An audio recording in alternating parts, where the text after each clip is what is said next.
This Persian thy gods are good to thee. Try yet again, O Captain. Double or quits? No more. Not in the vein.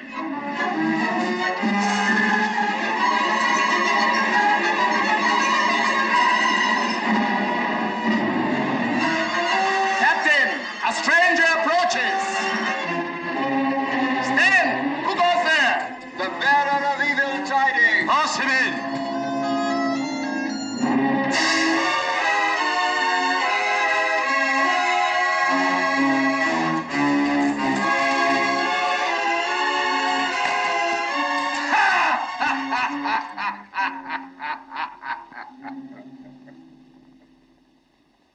Who art thou that laughest in the house of Cleopatra the queen, and in the teeth of Belzanor, the captain of her guard? I am Belafris, descended from the gods. Hail, cousin. Hail, cousin. All the queen's guards are descended from the gods, save myself. I am a Persian, descended from many a king. Hail, cousins. Hail, mortal. You have been in battle, Belafris, and you are a soldier among soldiers. You will not let the queen's women have the first of your tidings. I have no tidings, except that we shall all have our throats cut presently. Women, soldiers, and all. I thought so. Tell us what befell. Tell us. Know then that I serve in the guard of the Temple of Ra here in Memphis. We went to Alexandria to inquire of King Ptolemy how we of Egypt should deal with the Roman Pompey, newly come to our shores after his defeat by Caesar at Pharsalia. Caesar defeated Pompey? Does Roman then fight Roman? Even as Egyptian fights Egyptian. What did you learn from the queen's brother Ptolemy, the pretender? We learnt that Caesar is coming also in hot pursuit of his foe, and that Ptolemy has slain Pompey. Nay, more, we found that Caesar is already come, for we had not made half a day's journey on our way back when we came upon a city rabble flying from his legions. And ye, the temple guard, did you not withstand these legions? What men could, that we did. But this Caesar throws a legion at you where you are weakest, as he throws a stone from a catapult. And that legion is as a man with one head, 1,000 arms, and no religion. I have fought against them, and I know. Were you frightened, cousin? No, cousin, but I was beaten. Could you not die? There was no time. All was over in a moment. But now I am come to warn you that you must open your gates to Caesar, for his advance guard is scarce an hour behind me, and there is not an Egyptian warrior left standing between you and his legion. Warlord! Lead him to the door, quick! Now this news will run through the palace like fire through stubble. What should we do to save the women from the Romans? Why not kill them? Because we should have to pay blood money. Better let the Romans kill them. It's cheaper. Oh, subtle one, oh, serpent. But your queen. True, we must carry off Cleopatra. I will take her on the crupper of my horse. The sacred white cat has been stolen!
Sphinx. Salutation from Julius Caesar. I have wandered in many lands, seeking the lost region from which my birth into this world exiled me.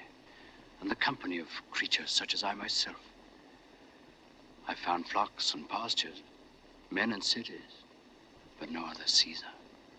No air native to me, no man kindred to me. None who can do my day's deed or think my night's thought. In the little world yonder, Sphinx, my place is as high as yours in this great desert. Only I wander, and you sit still. I conquer, and you endure. I work and wonder. You watch and wait. Sphinx, you and I, strangers to the race of men, are no strangers to one another. Have I not been conscious of you and of this place since I was born? Rome is a madman's dream. This is my reality. My way hither was the way of destiny. But I am he of whose genius you are the symbol. Part brute, part woman, and part God. Nothing of man in me at all. Have I read your riddle, Sphinx? Old gentleman. Immortal gods. Old gentleman, don't run away. Old gentlemen, don't run away. This to Julius Caesar. Old gentleman.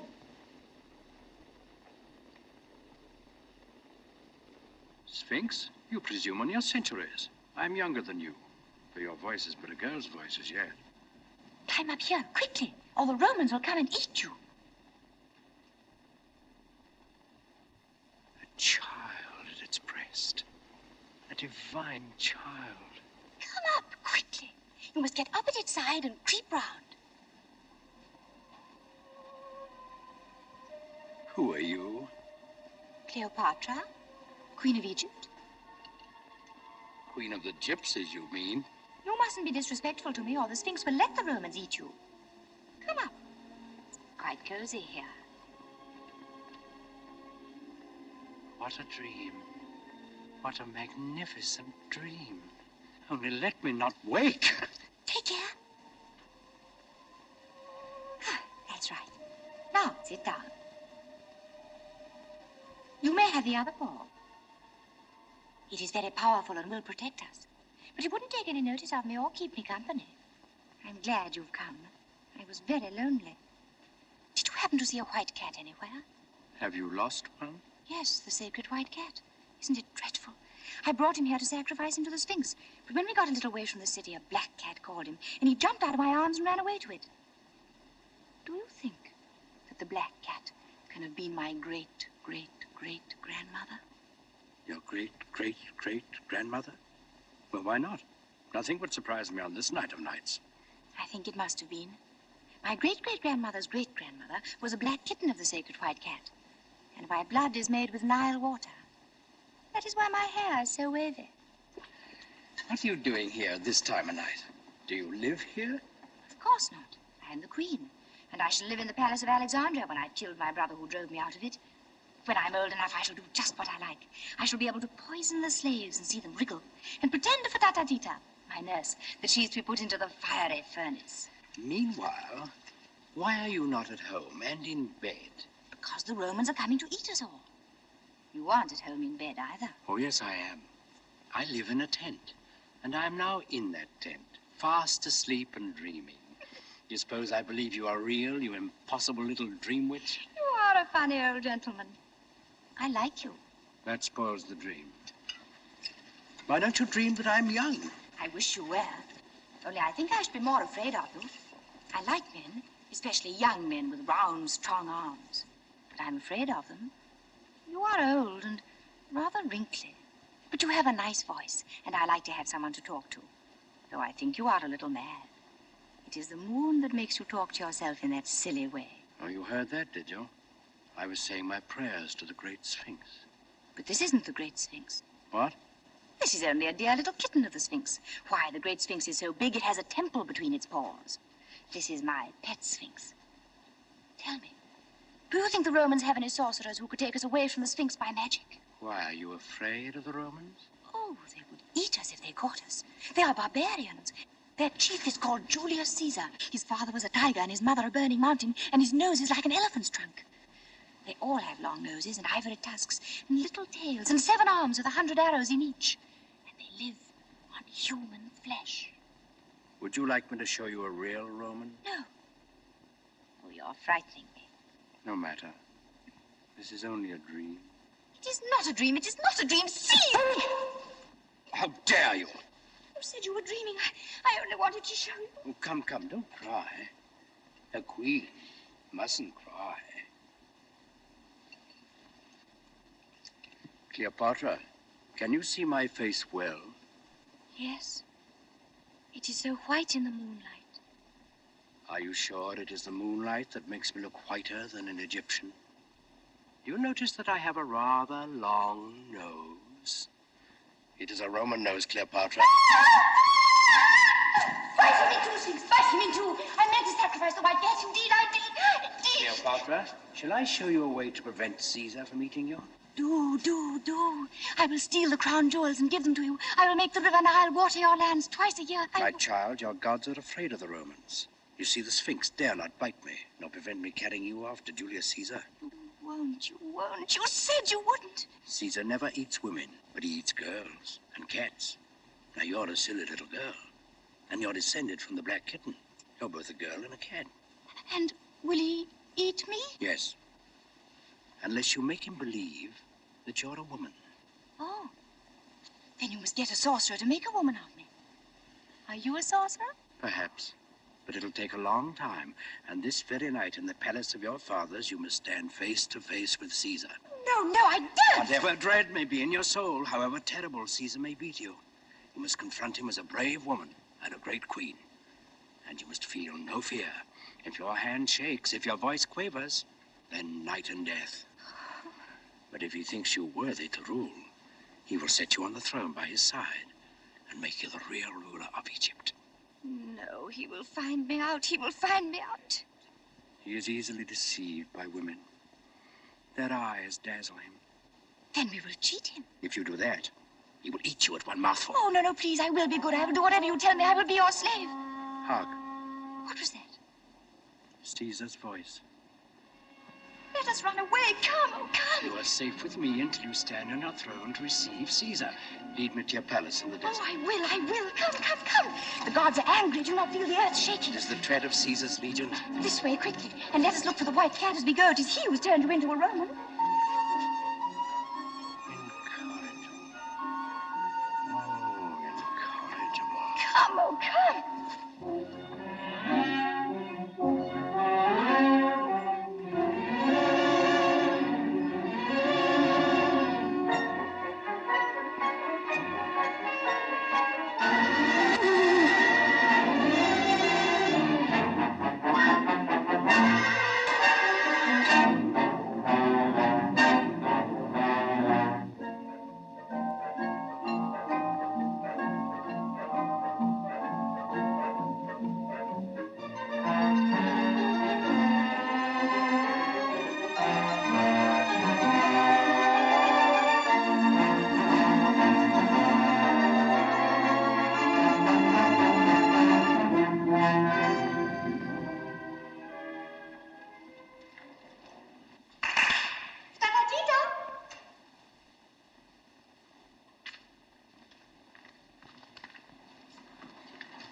What place is this?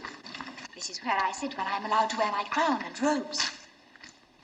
Tita!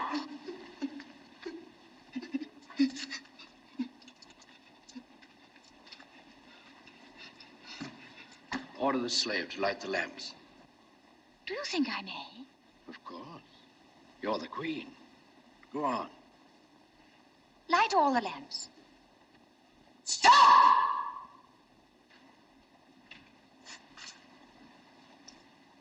Who is this you have with you? How dare you order the lamps to be lighted without my permission? Who is she? Tita. Chief I nurse. speak to the queen.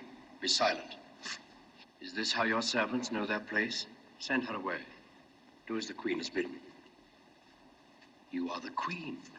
Send her away. Tita, dear. You must go away. Just for a little. You're not commanding her to go. You're begging her. You're no queen. You'll be eaten. Farewell. No. Don't leave me. Roman does not stay with queens who are afraid of their slaves. I am not afraid. Indeed, I am not afraid. We shall see who is afraid here. Cleopatra. On your knees, woman. Am I also a child that you dare trifle with me? Slave? Can you cut off a head?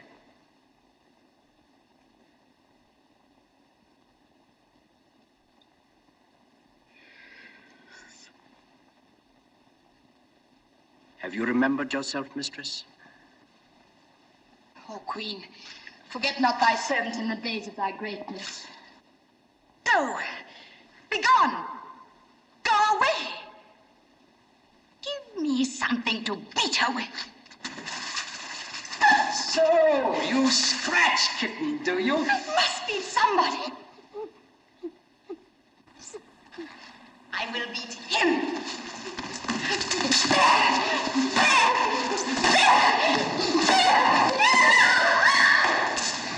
I am a queen at last. A real queen. Cleopatra, the queen. Oh, I love you for making me a queen. But queens love only kings. I will make all the men I love kings. I will have many young kings with round, strong arms. And when I'm tired of them, I shall whip them to death. But you will always be my king. My nice, kind, wise, good old king. Oh, my wrinkle. You will be the most dangerous of all Caesar's conquests. Caesar. I forgot Caesar. You will tell him that I'm a queen, won't you? A real queen. Listen. Let us run away and hide until Caesar is gone. If you fear Caesar, you are no true queen. And though you were to hide beneath a pyramid, he would go straight to it and lift it with one hand. And then, be afraid if you dare.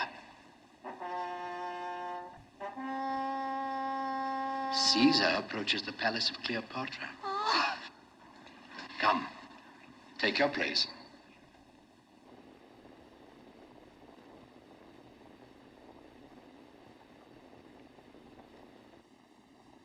Oh there, Tita Tota.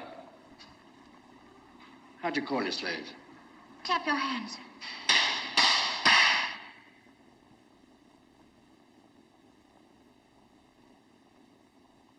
Tota Tita, bring the queen's robes and her crown and her women, and prepare her. Yes, the crown for Tatatita. I shall wear the crown. For whom must the queen put on her state? For a citizen of Rome, a king of kings. How dare you ask questions? Go and do as you are told.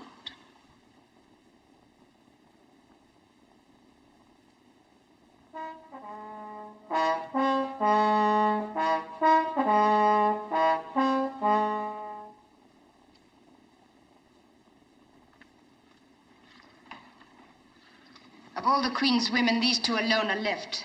The rest have fled. Two are enough. For Caesar generally has to dress himself. The Queen of Egypt is not a Roman barbarian. Be brave, my nursling. Hold up your head before this stranger. Are you trembling? No, You must tell Caesar that I am the queen. He will not ask me. He will know Cleopatra by her pride, her courage, her majesty, and her beauty.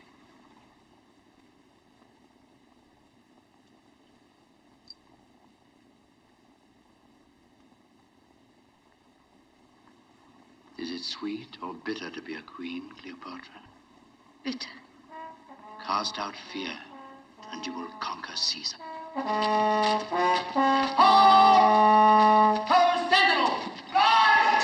Fly! Fly! The Romans are in the courtyard! The Romans are in the courtyard! The queen must face Caesar alone. Answer, so be it. So be it. Good. You are my nursling. You have said so be it, and if you die for it, you must make the queen's word good. Forward, march! Now, if you quail...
second in command, Rufio. This city is Alexandria. Remember that. Alexandria, the capital of Egypt. You've got to behave yourselves here. Be stiffish with the men, but you may fraternize with the women. Silence! Silence, I tell you! That is Rufio. Attention! Half turn left. Half turn left.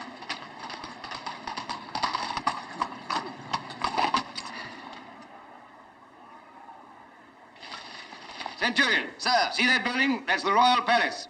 Caesar's in there. I'm going now to join him. Keep a platoon of picked men within call. They may be wanted. Picked men, you understand? Yes, sir.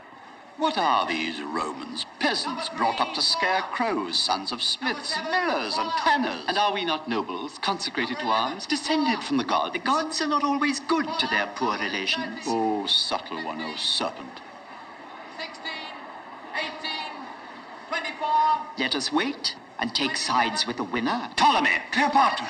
Cleopatra or Ptolemy? The king of Egypt has a word to speak. Peace for the king's word! Take notice of this, all of you. I am the firstborn son of Auletes, the flute blower, who was your king.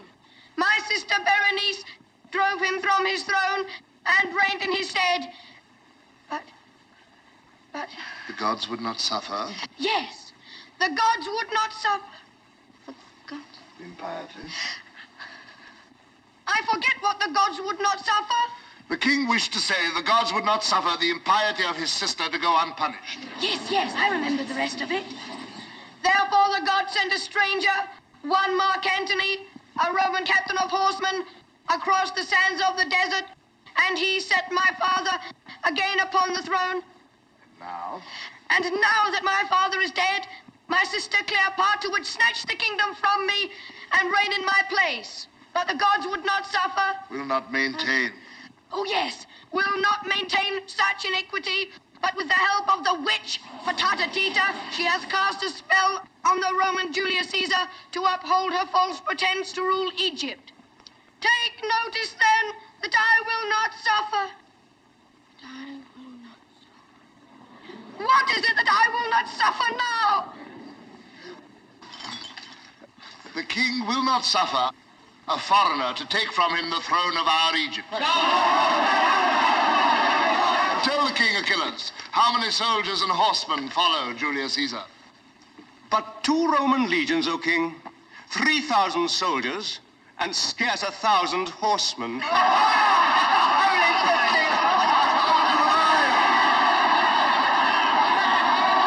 Peace, ho!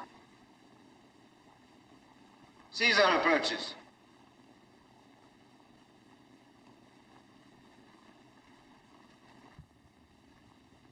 The king permits the Roman commander to enter.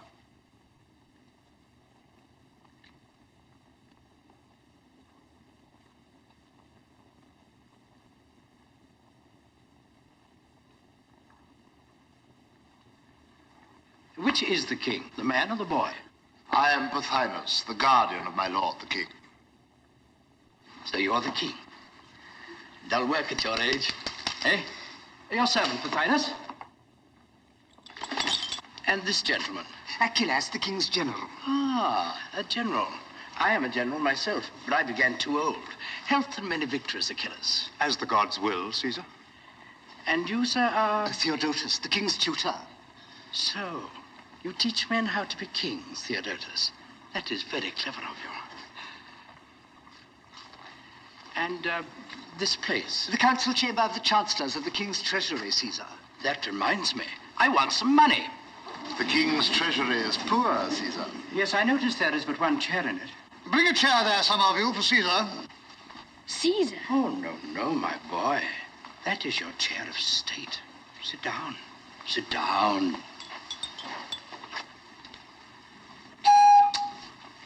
A chair for Caesar.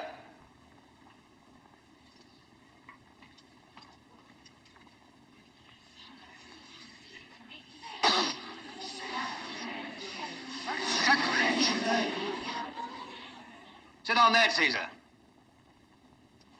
Oh, I forgot. I had not made my companions known to you, Pothinus. This gentleman is Rufio, my comrade in arms. This is Britanus, my secretary. Oh, no. He is an islander from the western end of the world.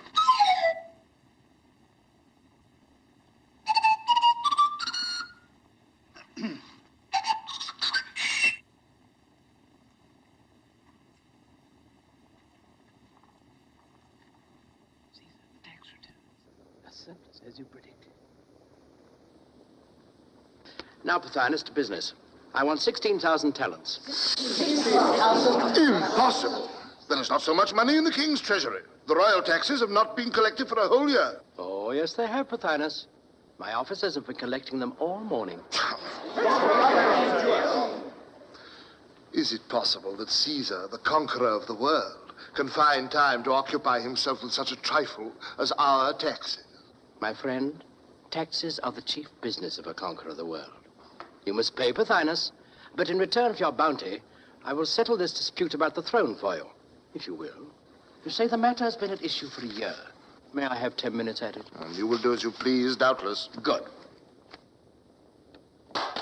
But first, let us have Cleopatra here. Cleopatra? She is not in Alexandria. I think she is. Call Tota Tita. Oh, there, Tita Tota! Who pronounces the name of Tata Tita, the Queen's chief nurse? No one can pronounce it Tota, except yourself. Where's your mistress? Will the Queen favor us with her presence for a moment? Am I to behave like a queen? Yes. You may go, Tata Tita.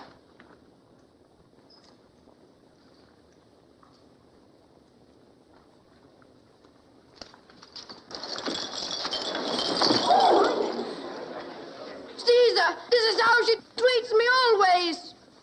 If I am king, why is she allowed to take everything from me? You are not to be king, you little crybaby. You are to be eaten by the Romans. Come here, my boy, and stand by me.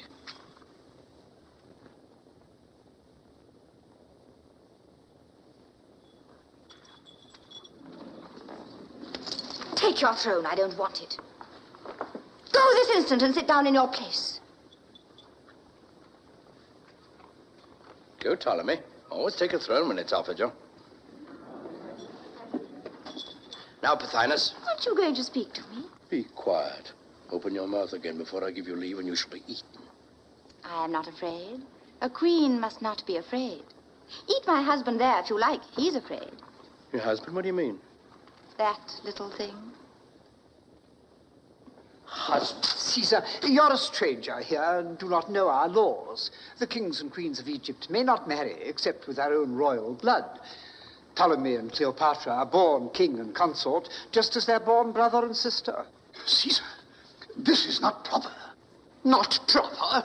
I say it is a scandal. Scandal or not, my friend. It opens the gates of peace. Hear then what I propose. Here, Caesar, there. Ptolemy and Cleopatra shall reign jointly in Egypt. Monstrous. Peace with honor, Pothinus? What conceit! A Roman trick! No! We will not have it! No!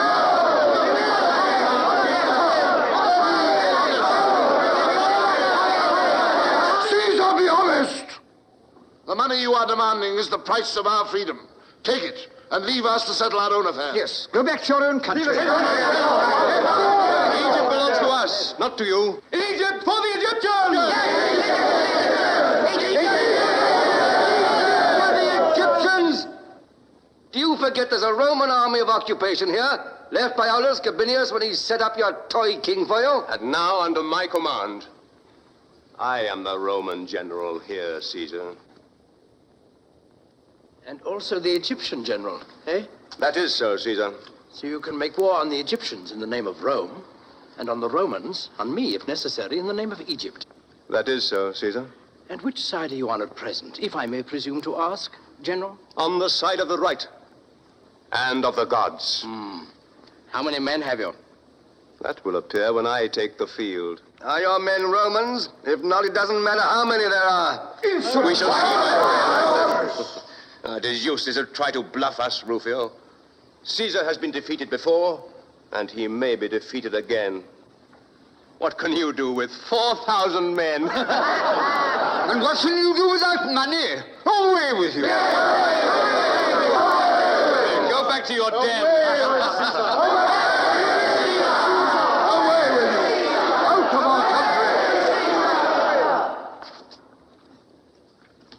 Caesar, why do you let them talk to you like that? Are you afraid? Well, my dear, what they say is quite true. But if you go away, I shall not be queen. I shall not go away until you are queen.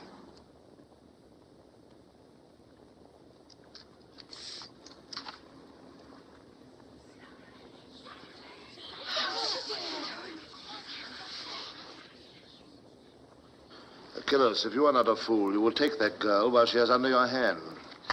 Why not take Caesar as well, Achilles? Well said, Rufio. Why not? Try it, Achilles. Try it. Yes, take Caesar and hold it.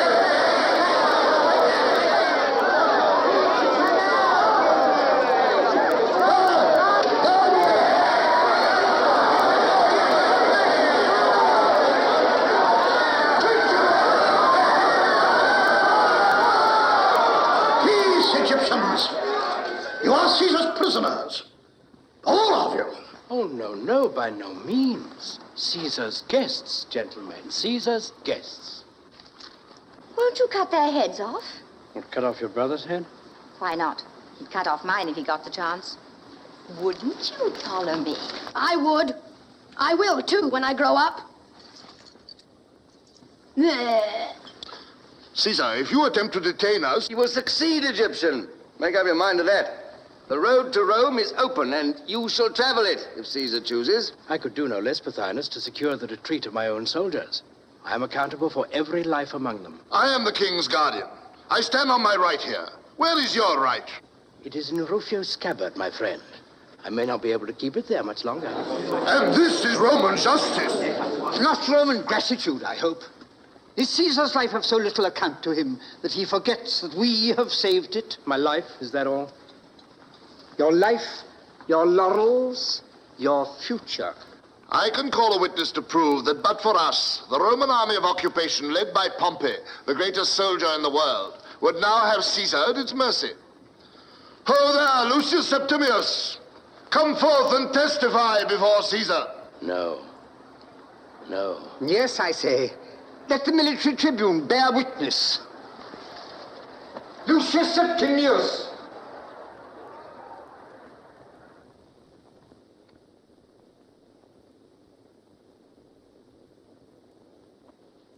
Bear witness, Lucius Septimius. Caesar came to Egypt in pursuit of his foe. Did we shelter his foe? As Pompey's foot touched the Egyptian shore, his head fell by the stroke of my sword. We have given you a full and sweet measure of vengeance. Vengeance? If I could stoop to vengeance, what would I not exact from you as the price of this murdered man's blood? Was he not my son-in-law, my ancient friend? Am I Julius Caesar, or am I a wild beast that you fling to me the gray head of the old soldier, the laurel conqueror, and then claim my gratitude for it? Oh, begone, you fill me with horror. You have seen severed heads before, Caesar. And severed right hands, too, I think. Some thousands of them, after you vanquished the king of the Gauls. Did you spare him with all your clemency? Was that vengeance? Would that it had been. Vengeance, at least, is human. No, by the gods. Those severed right hands and the brave king of the Gauls basely strangled in a vault beneath the Capitol were a wise severity, a necessary protection to the Commonwealth, a duty of statesmanship. Follies and fictions 10 times bloodier than honest vengeance. What a fool I was then. To think that men's lives should be at the mercy of such fools.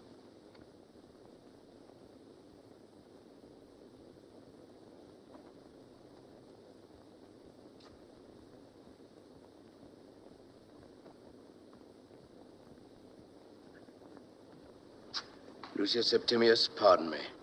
Why should the slayer of the king of the Gauls rebuke the slayer of Pompey? You are free to go, all here in this palace. Free? Achilles, his army, renegades and all? Free, Rufio. Lucius Septimius, you're free to go with the rest. Or stay if you will, and I'll find a place for you in my service. The odds are against you, Caesar. I go.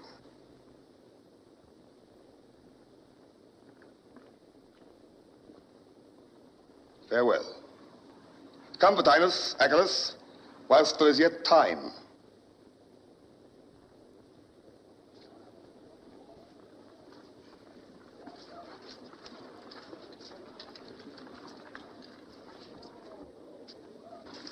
You suppose he'd let us go if he had our heads in his hands? Caesar, this is not good sense. Your duty to Rome demands that her enemies should be prevented from doing further mischief. It's no use talking to him, Britanus. You may save your breath to cool your porridge. But mark this, Caesar. Clemency is very well for you. What is it for your soldiers who have to fight tomorrow the men you spared yesterday? You may give what orders you please, but I, for one, will take no prisoners. I'll kill my enemies in the field. Then I shall never have to fight them again. Now, with your leave, I'll see these gentry off the premises. What? Have they left the boy alone? Shame, shame. Come, Your Majesty.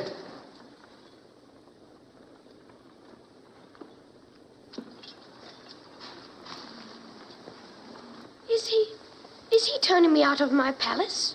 You're welcome to stay if you wish. Go, my boy, I'll not harm you. But you'll be safer away among your friends. Here you're in the lion's mouth. It's not the lion I fear, but the jackal. Brave boy. Little silly. You think that very clever. Britanus, attend the king. Give him in charge of that Pothinus fellow.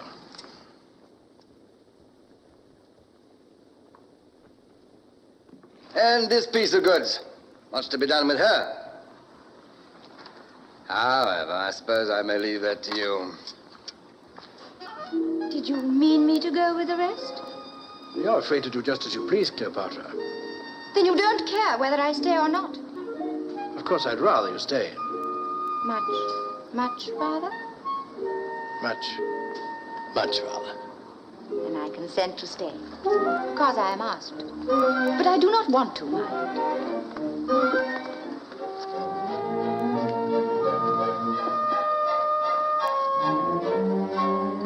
That is quite understood. Tota Tita! My name is not Tota Tita. It is Tata Tita. Well, to fatter Fita will forgive the erring tongue of a Roman. Tota, the queen will hold state here in Alexandria, engage women to attend upon her, and do all that is needful. Am I then the mistress of the queen's household? No. I am mistress of the queen's household. Go and do as you are told, or I will have you thrown into the Nile this very afternoon to poison the poor crocodiles. Oh, no, no, no. Oh, yes. You are very sentimental, Caesar. But you are clever. And if you do as I tell you, you will soon learn how to govern.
our barley water, Caesar.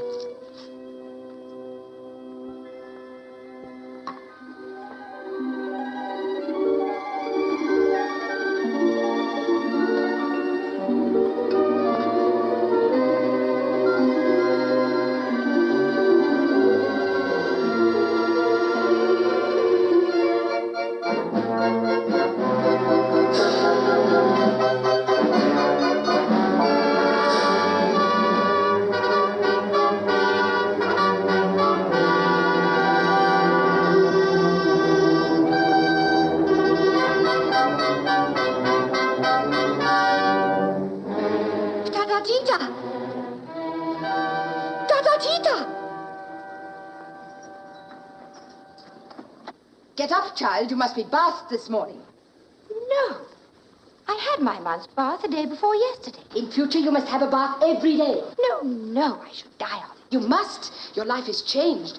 You are still my child, but to all others, you are now a grown woman and a queen. Yes, I am a queen. Tata, what will Caesar do with me? Ask rather what you will do with him. Oh, my child, you have charmed him. You are safe. You are powerful. I will guide you until you learn how to guide yourself. Fear nothing. Who could fear Caesar? He is not great and terrible. He's only an elderly gentleman, rather sad-looking and wrinkled, but very kind. He is a magician. And magicians can change their shapes as they please.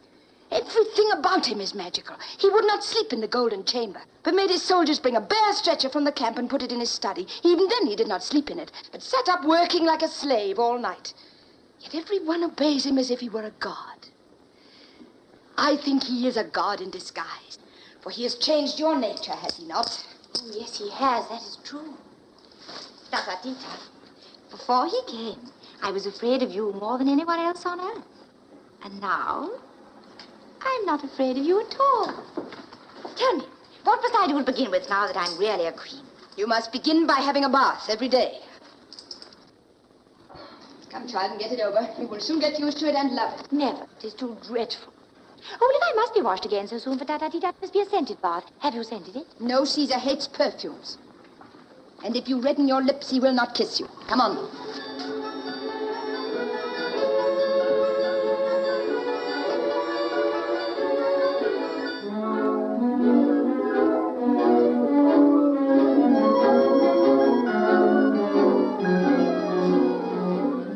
He must indeed be a god.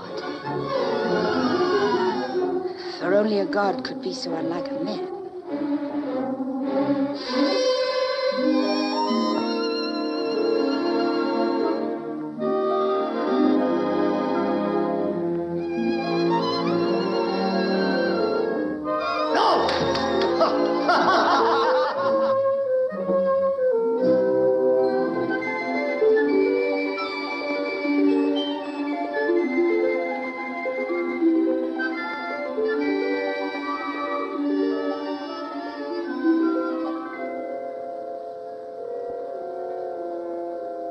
Cleopatra, I really think I must eat you after all.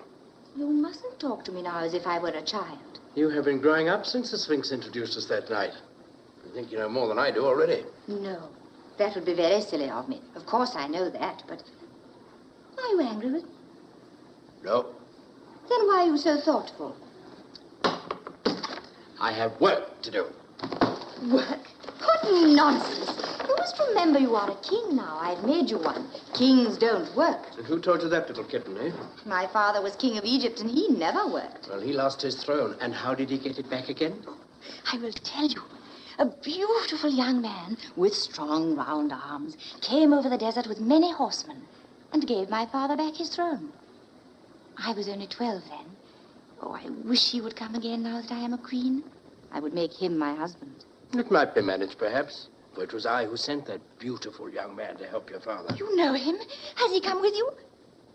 Oh, I wish he had. I wish he had.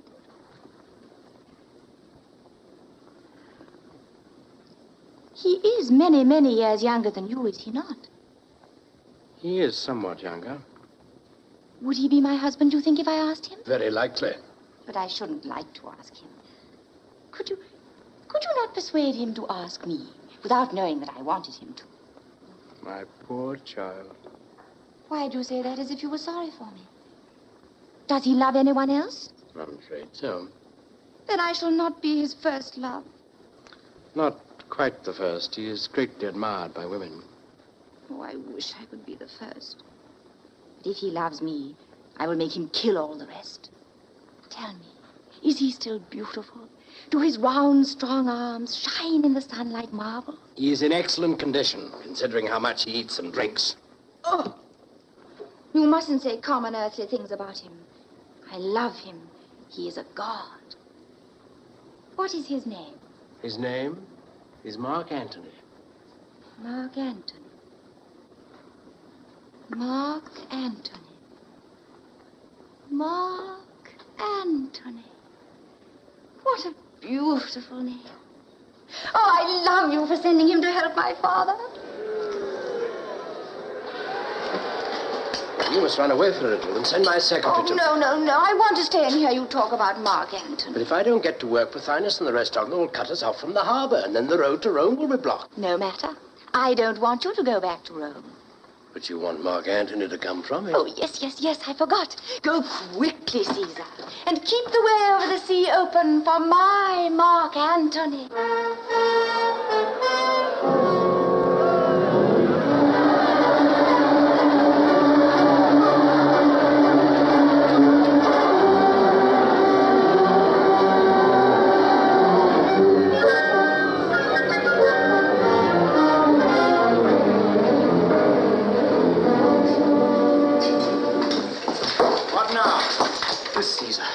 Two of my comrades killed in the marketplace. Why? There's an army comes to Alexandria, calling itself the Roman army. The Roman army of occupation. Commanded by one Achilles. Well? The citizens rose against us when the army entered the gates. They set upon us. I cut my way out. Good, I'm glad to see you alive. Rufio, we're besieged. What? Already? César! Yes, I know. Humbert, give the word to turn out on the beach and stand with the boats. Get your wound attended to. Britain, let's go with him. Rufio? We have some ships in the West Harbor. Burn them. Burn them? Take every boat we have in the East Harbor and seize the Pharos, that island with the lighthouse. Leave half our men behind to hold the beach and the quay outside this palace. That's the way home to Rome. For the rest, Egypt for the Egyptians. Well, you know best, I suppose. That all? That's all. Those ships burnt yet? Be easy. I shall waste no time. César, Pothinus demands speech with you. Where is he? Waits in the council chamber. In my opinion, he needs a lesson. His manner is most insolent.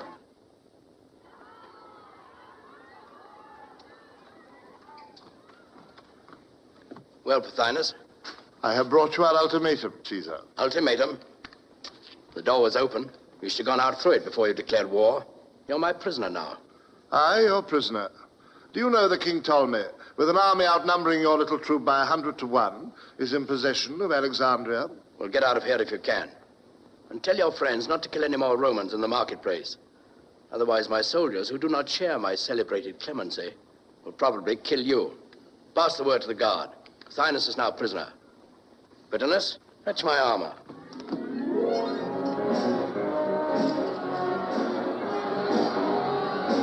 Caesar!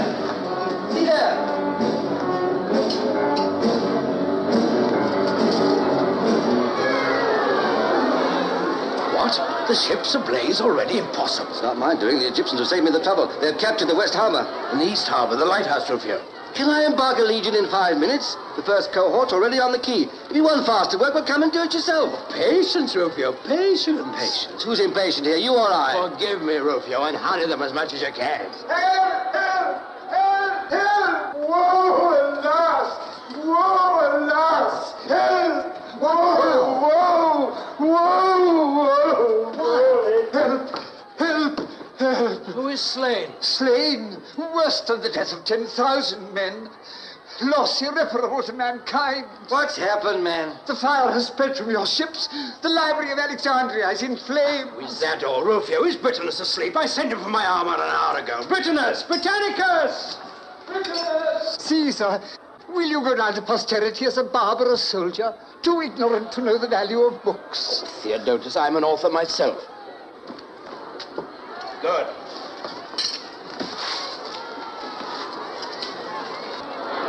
What is burning there is the memory of mankind. A shameful memory. Let it burn. Would you destroy the past? Aye, and build the future with its ruins.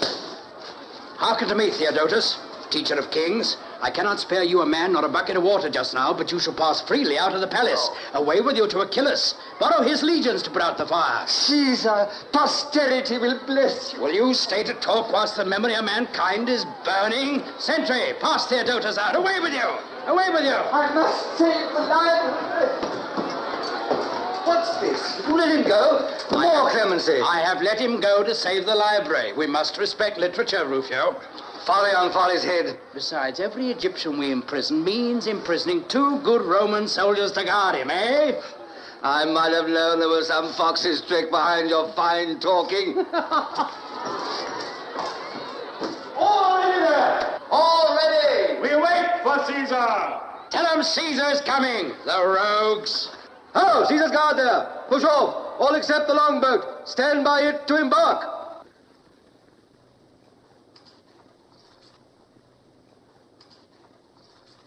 I am going to dress you, Caesar. Sit down. Caesar, this is not proper. These Roman helmets are so becoming.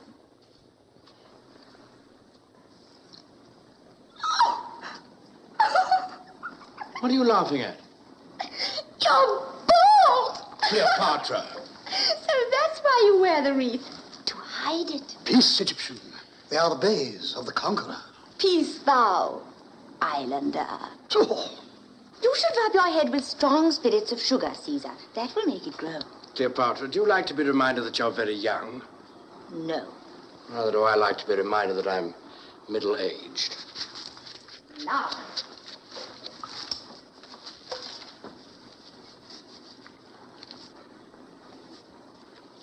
Oh, how nice. You look only about 50 in it. You mustn't speak in that manner to Caesar. Is it true that when Caesar caught you on that island, you were painted all over blue?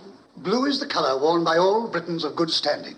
In war, we stain our bodies blue, so that though our enemies may strip us of our clothes and our lives, they cannot strip us of our respectability. Let me hang this on.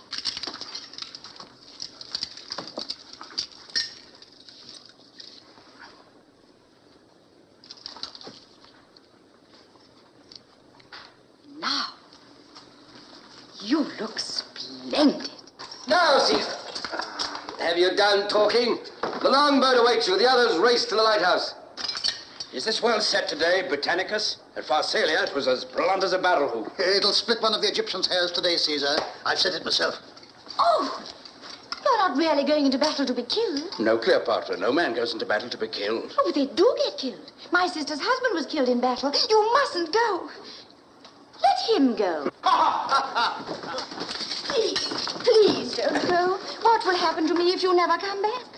Are you afraid? No. Come to the balcony and you shall see us take the Pharos. You must learn to look on battles. Then take me with you. Let me come with you to the Pharos. No, no, my child. You must stay here till I return. That is well.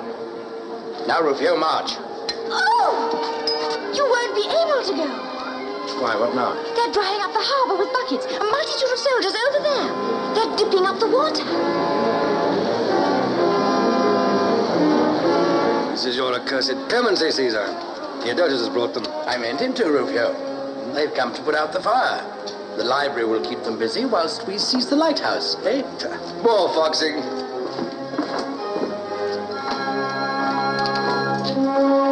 Caesar! Cleopatra, if all goes well, I shall be back this evening.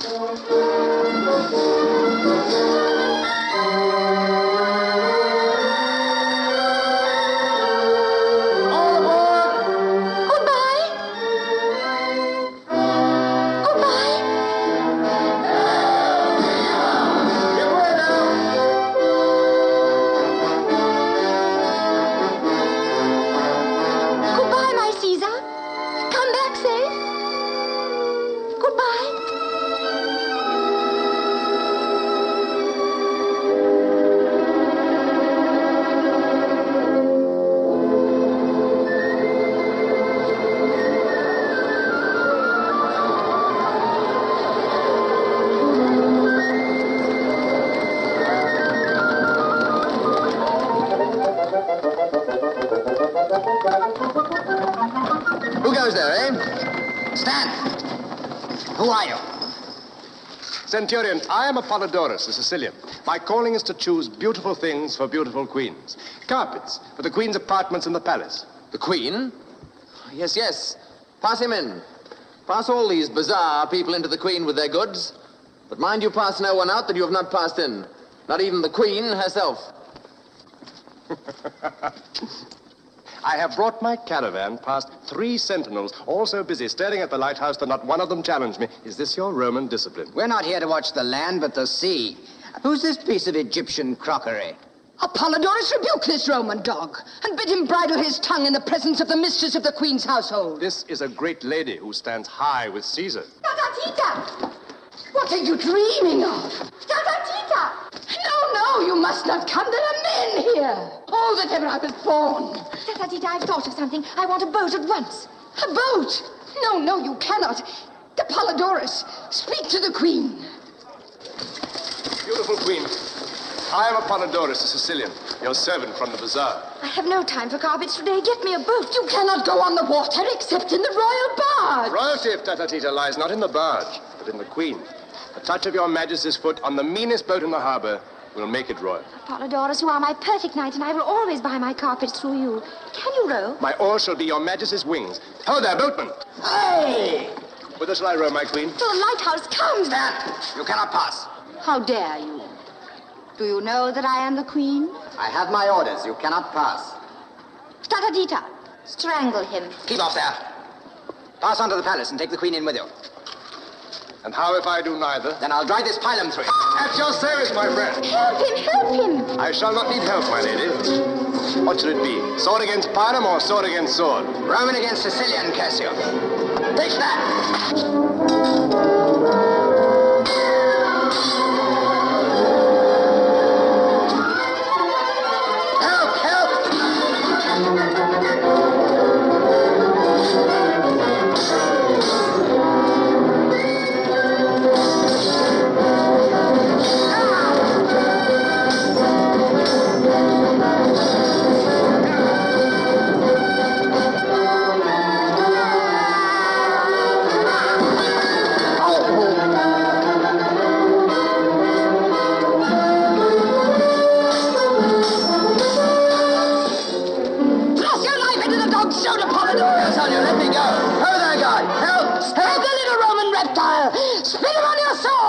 What is this? Make your report, soldier. This old woman's dangerous. She's as strong as 3 men. Centurion, he would have slain the queen. So I would sooner than let her pass. Cleopatra, I am loath to offend you, but without Caesar's express orders, I dare not let you pass beyond the Roman lines. You must withdraw into the palace and examine your carpets there. I will not. I am the queen. Caesar doesn't speak to me as you do. Have Caesar's centurions changed manners with his scullions? I do my duty. That is enough for me. Majesty, when a stupid man is doing something he is ashamed of, he always declares it his duty. As for you, Apollodorus, you may thank the gods you are not nailed to the palace door with a pylon for your meddling. Is this woman your wife? Jupiter, no! Not that the lady is not a very striking figure in her own way, but she is not my wife. Roman, I am Tatatita, the mistress... Keep your hands off my men, mistress, or I'll have you pitched into the harbor though you were as strong as 10 men. We shall see whom Isis loves best. Her servant Tatatita or a dog of a Roman. 2 more men to this post here. See that no one leaves the palace but this man and his merchandise. If he draws his sword again, kill him.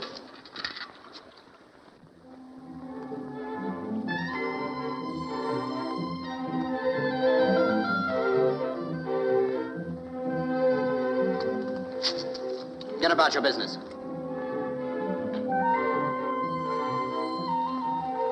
You ought to know better. Off with you.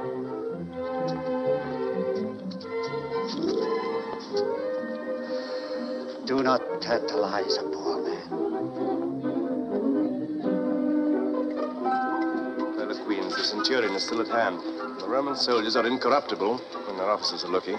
I shall have to carry your word to Caesar. Are these carpets very heavy? It matters not how heavy. There are plenty of porters. How do they put them into the boats? Do they throw them down? Not into the small boats, Majesty. It would sink them. Not into that man's boat, for instance. No, too small. But you can take a carpet to Caesar in it if I send one. Assuredly. And you will have it carried gently down the steps and take great care of it, great care. More than of my own body. Good. Come, Tata-Tita. No, Polydorus, you must not come. I'll choose my carpet myself. You must wait here. Follow this lady. Obey her. This way. And take your shoes off before you put your feet on those stairs. Listen, were you sent here to watch me or watch the Egyptians? We know our duty. Well, then why don't you do it? Look! The Egyptians are moving. We're going to recapture the pharaohs. They will attack by land and sea along the Great Mole. Stay yourselves, the hunt is up!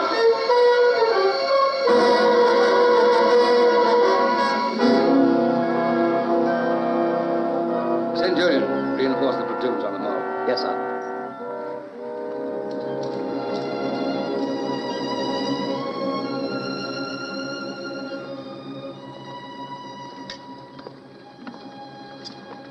Rufio, this has been a mad expedition.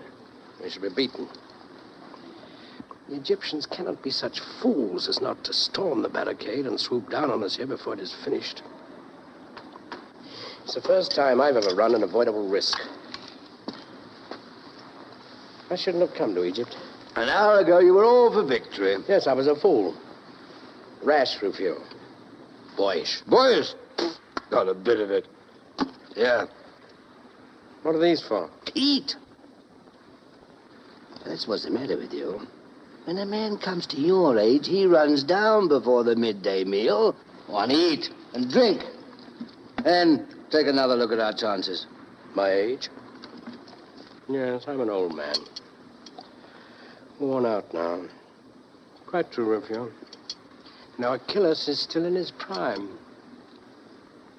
Ptolemy is a boy. Well, every dog has his day. I've had mine. I cannot complain. These dates aren't bad, Rufio. That's my old Caesar. It's a great war. Now we've got rid of the women.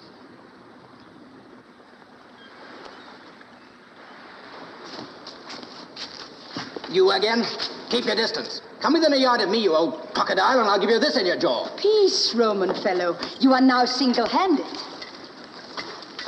Apollodorus, this carpet is Cleopatra's present to Caesar.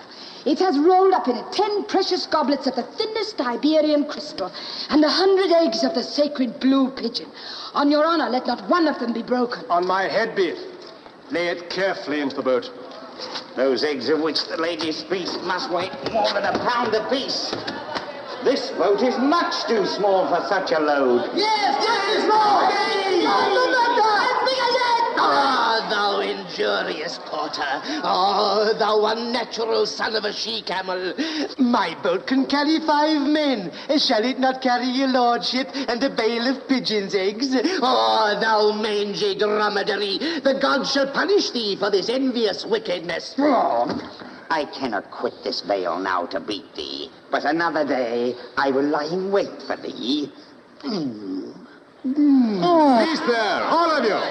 In the name of the gods, Apollodorus, run no risks with that bale. Fear not, thou venerable grotesque. I guess it's great worth. Into the boat with it gently, my sons, my children. Gently, dogs! So, 'tis well. Do not step on it! Do not step on it! Be not excited, mistress. All is well. Oh, thou brute beast, thou hast given my heart a turn. Here. You hungry ones? Robber of the poor. It's not enough! Oh, bounteous prince. Oh, lord of the bazaar. Oh, favored of the gods. Oh, father to all porters of the market. Farewell, Perdita. I shall be at the lighthouse before the Egyptians. The gods speed thee. Farewell, valiant pilum pitcher. My heart, spread out thy wings, spread out thy wings, shake off thy heavy load of love.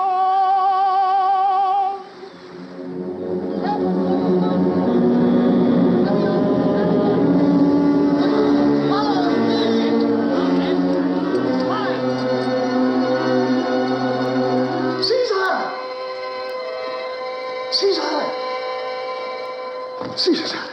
Our brave mariners have captured a treasure. Our enemies are delivered into our hands. In that bag?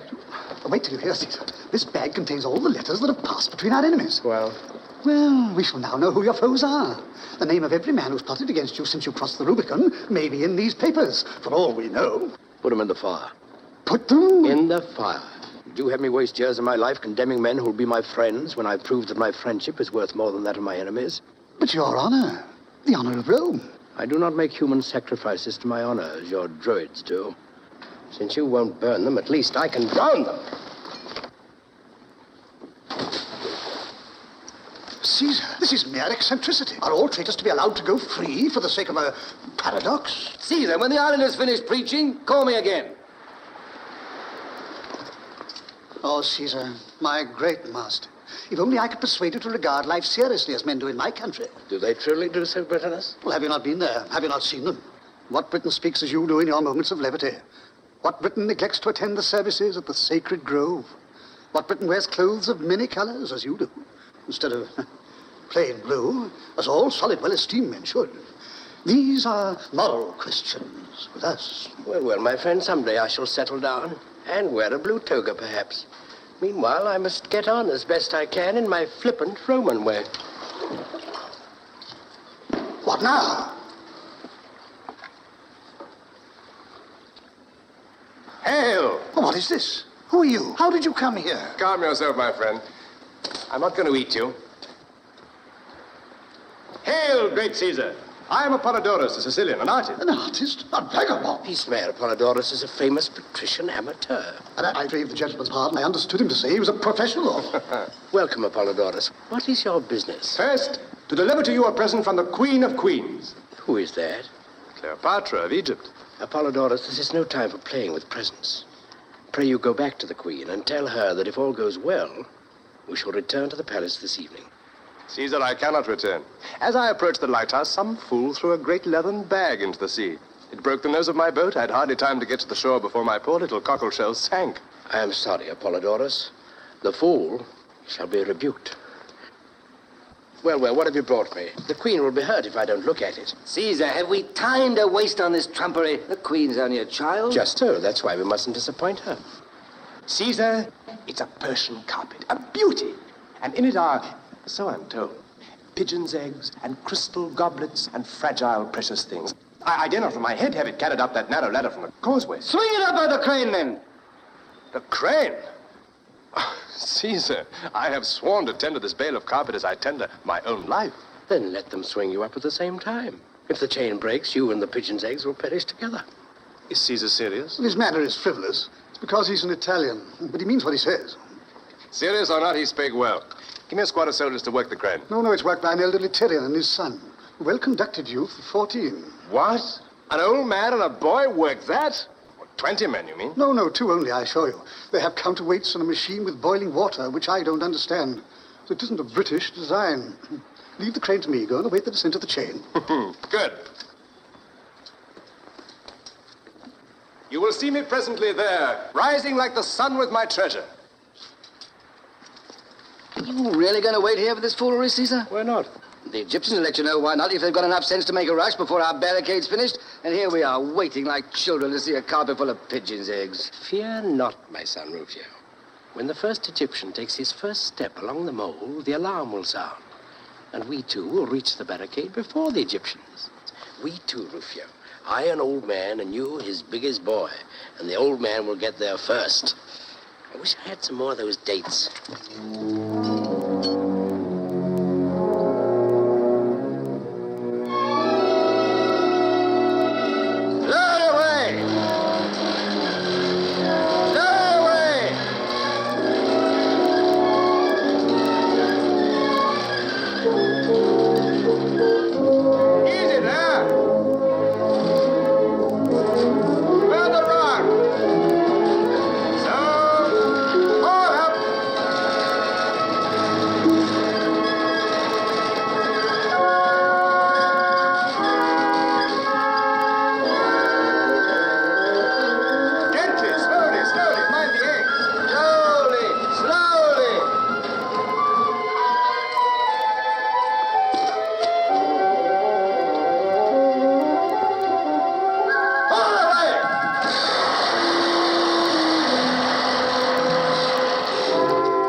Stand off, my friends. Let Caesar see.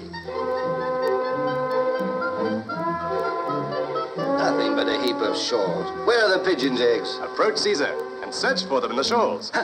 Treachery. Stand back, Caesar. I saw the shawls move. There's something alive in there. Oh, it's a serpent. Yeah, Caesar thrust his hand in where the serpent moves. Treacherous dog. Peace, put up your swords. Polydorus, your serpent seems to breathe very regularly. Why, this is a pretty little snake. Let's have the rest of you. Thanks, Father. Oh, Caesar. A man stood on me in the boat, and then a great sack or something fell upon me out of the sky. Then the boat sank, and then I was swung up into the air and bumped down. Well, never mind. Here you are, safe and sound at last. Aye, now that she's here, what are we going to do with her? But, Caesar, this is not proper. She cannot stay here without the companionship of some matron. Shocking. Aren't you glad to see me? Yes, I'm very glad. Rufio is very angry, and Britannicus is shocked. You can have their heads cut off, can't you? Wouldn't be so useful with their heads cut off as they are now, my seabird. We shall have to go away presently and cut off some of your Egyptians' heads. How'd you like being left here with a chance of being captured by the little brother of yours if we're beaten, eh? You mustn't leave me alone, Caesar. You will not leave me alone, will you? What? Not when the trumpet sounds and all our lives depend upon Caesar being at the barricade before the Egyptians, eh? Let them lose their lives. They are only soldiers. Cleopatra, when that trumpet sounds, we must take every man his life in his hands and throw it in the face of death. And of my soldiers who have trusted me, there's not one whose hand I shall not hold more sacred than your head. Polydorus, take her back to the palace. By a dolphin, Caesar, to cross the seas with young ladies on my back. My boat is sunk. Yours are either at the barricade or have returned to the city. Doesn't matter. I will not go back. Nobody cares for me. Oh, Cleopatra. You want me to be killed. My poor child, your life matters little here to anyone but yourself. Come, Rufio. Caesar, do not leave me. Caesar, we are cut off. The Egyptians have landed from the western harbor between us and the barricade. Rufio, my men of the barricade are lost. I've murdered them. Aye, that's what comes of fooling with this girl here.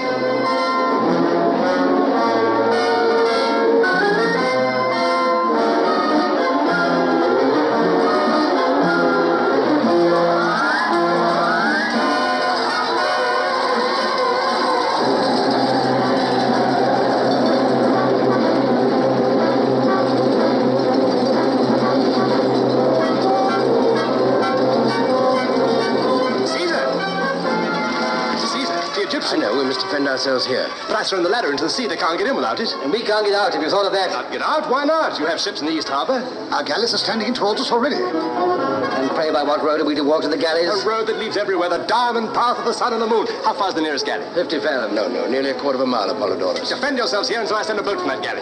Have you wings, perhaps? Water wings, soldier!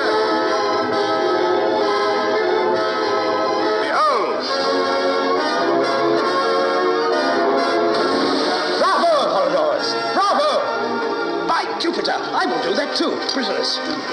Are you mad? You shall not. Why not? Can I not swim as well as he? Can an old fool dive and swim like a young one? Oh? Rufio, you forget yourself. I'll race to the galley for a week's pay, Father Rufio. Me?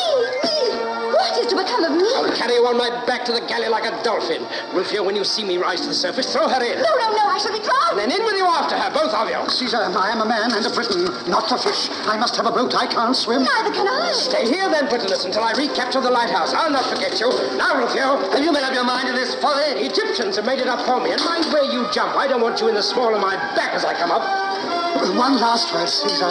Do not let yourself be seen in the more fashionable part of Alexandria until you change your clothes. Oh, Apollodorus! The white is on the blue above! Is purple on the green below! Let me see! It'll be drowned!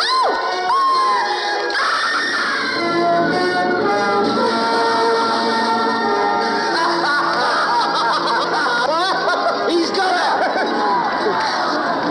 Hold her forward, Britain! Caesar will not forget you!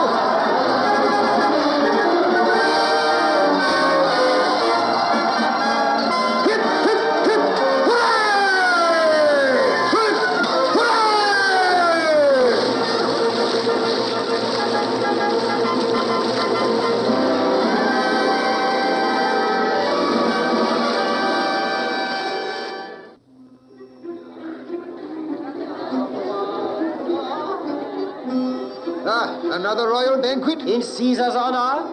These Romans are magicians. For 6 months, a mere handful of them have held the palace against the whole of Egypt's armed forces. And look at their escape from the Pharaohs. Who but a magician could swim like a dolphin at Caesar's age, carrying the queen on his back? That might be the queen's magic. She rides on Caesar's back on land now, as on the sea.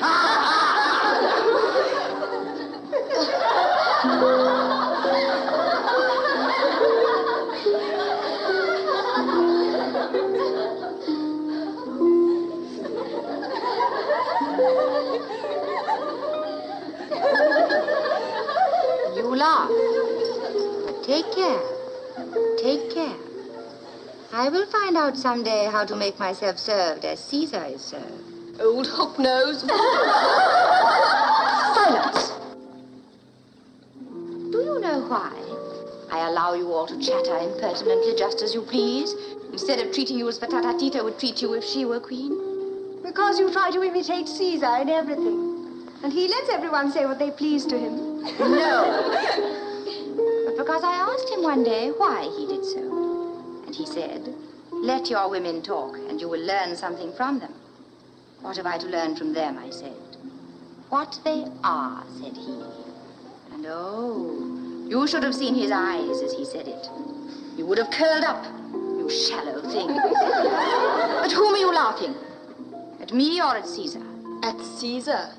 If you were not a fool, you would laugh at me. And if you were not a coward, you would not be afraid to tell me so. Hey-ho. I wish Caesar were back in Rome. It will be a bad day for you when he goes. Oh, if I were not ashamed to let him see that I am as cruel at heart as my father, I would make you repent that speech. Why do you wish him away?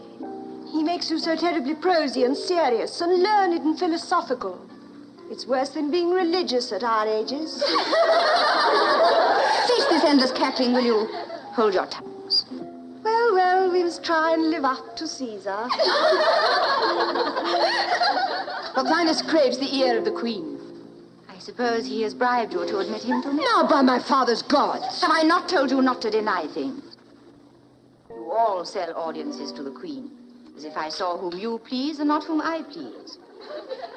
Go, take the bribe and bring in Pothinus. But don't answer me. Go.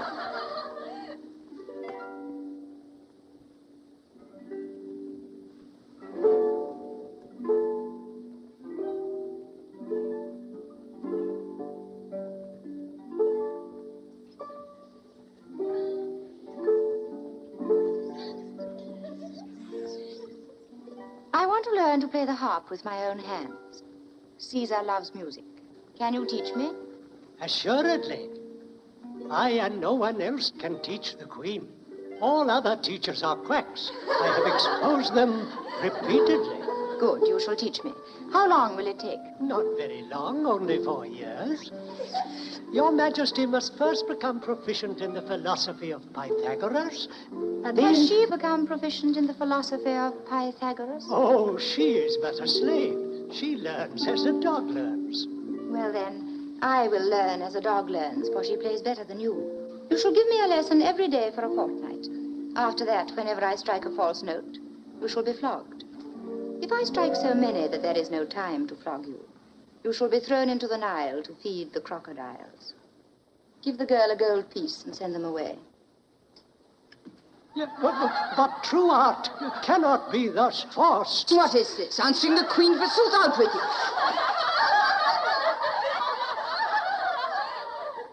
Well, Pothinus, what is the latest news from your rebel friends? I am no friend of rebellion, and a prisoner does not receive news. You are no more a prisoner than I am, than Caesar is. These 6 months we've been besieged in the palace by my subjects. You are allowed to walk on the beach among the soldiers. Can I go further myself? Or can Caesar? You are but a child, Cleopatra, and do not understand these matters. I see you do not know the latest news, Pothinus. What is that? That Cleopatra is no longer a child. Shall I tell you how to grow much older and much, much wiser in one day? I should prefer to grow wiser without growing older. Well, go up to the top of the lighthouse and get someone to take you by the hair and throw you into the sea. She is right, Pothinus. You will come to the shore with much conceit washed out of you. Begone, all of you. I will speak with Pothinus alone.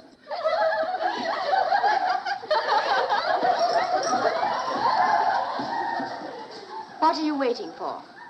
It is not meet that the queen remain alone. Mustn't I sacrifice you to your father's gods, Patatita, to teach you that I am queen of Egypt and not you? You are like the rest of them. You want to be what these Romans call a new woman. Now, Pothinus, why did you bribe Patatita to bring you hither? Cleopatra, what they tell me is true. You are changed. Do you speak with Caesar every day for 6 months, and you will be changed? It is common talk that you are infatuated with this old man. Infatuated? What does that mean? Made foolish, is it not? Oh, no, I wish I were. Wish that you were made foolish? How so? When I was foolish, I did what I liked. Now that Caesar has made me wise, it is no use my liking or disliking. I do what must be done and have no time to attend to myself. This is not happiness, but it is greatness. I think if Caesar were gone, I could govern the Egyptians. Cleopatra, this may be the vanity of youth. No, no, it is not that I am so clever, but that the others are so stupid. Truly, that is the great secret. Now, tell me what you came to say. Nothing. Nothing?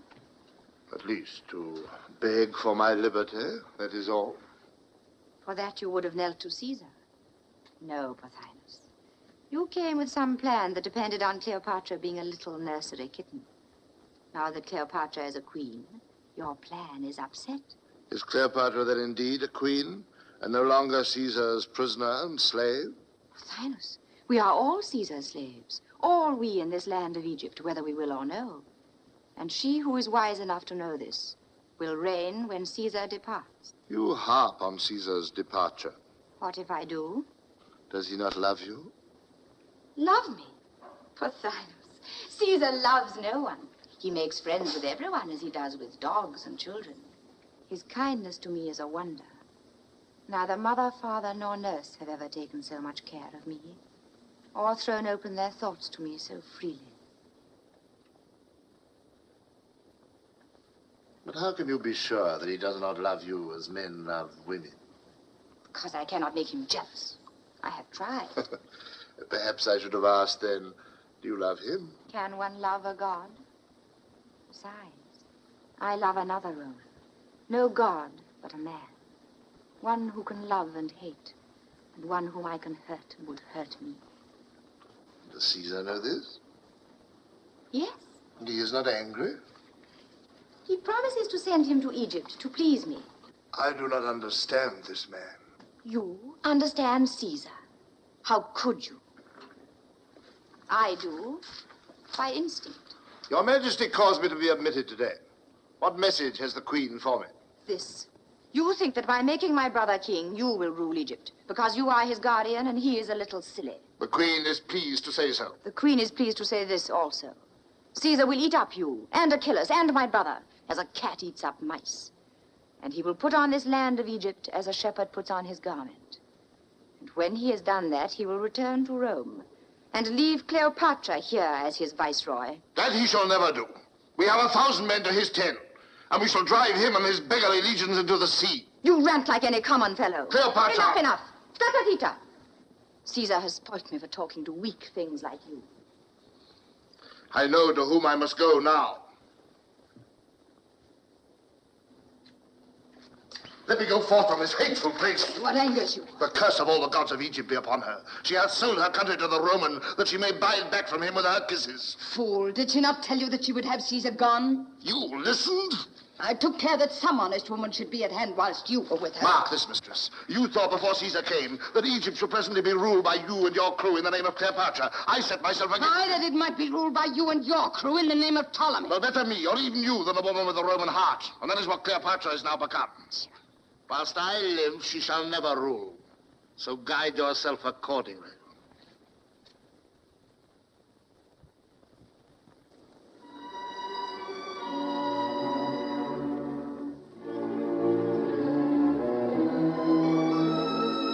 wait here. Here, Your Excellency.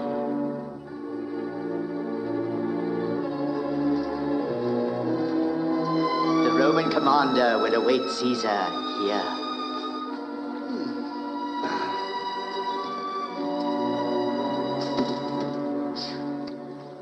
That was a climb.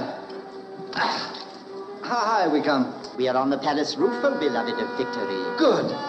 And the beloved of victory has no more stairs to get up. Caesar approaches.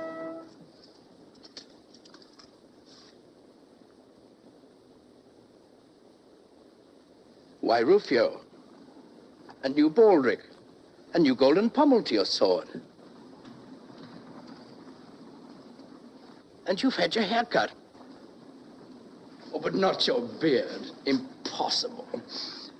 Perfumed by Jupiter Olympus. Well, is it to please myself? No, Rufio, my son, but to please me, to celebrate my birthday. Your birthday. You always have a birthday when there's a pretty girl to be flattered or an ambassador to be conciliated. Rufio. Oh, we had 7 of them in 10 months last year. Alas, Rufio, I shall never break myself of these petty deceits. Have you noticed I'm before my time? Ah, I thought that meant something. What is it? Pothinus wants to speak to you. I advise you to see him. There's some plotting going on here among the women. Who is Pothinus? Oh, yes. Has he not escaped? No. Why not? Have I not told you always to let prisoners escape unless there are special orders to the contrary? Are there not enough mouths to be fed without his? Yes, and if you'd have a little sense and let me cut his throat, you'd save his rations. Anyway, he won't escape. He prefers to stay and spy on us. And you want me to see him? Oh, I don't want anything. I dare say you'll do what you like. Don't put it on me. Well.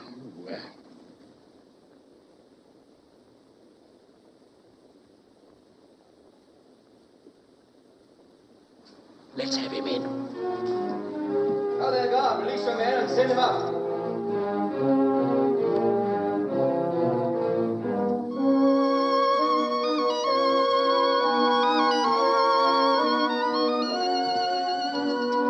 To dine with us besides Cleopatra? Polydorus, the Sicilian. Oh, that popinjay. Come, the popinjay is an amusing dog. Tells a story, sings a song, and saves us the trouble of flattering the queen. Well, he can swim a bit and fence a bit. It might be worse if only he knew how to hold his tongue. But God's forbid he should ever learn. Ah, Pothinus. You're welcome. What's the news this afternoon? Caesar, I come to warn you of a danger and to make you an offer. Never mind the danger. Make the offer. Never mind the offer. What's the danger? Caesar, you think that Cleopatra is devoted to you. My friend, I already know what I think.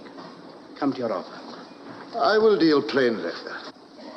I know not by what magic you have been enabled to defend a palace and a few yards of beach against a city and an army. But we know now that your gods are irresistible and that you are a worker of miracles. I no longer threaten you. Very handsome of you, indeed. So be it. You are the master. Yes, my friend. But what then? Spit it out, man. What have you to say? I have to say that you have a traitress in your camp. Cleopatra! The queen! Spit it out sooner, you fool. Now it's too late. What is he doing here? Just going to tell me something about you. You shall hear it.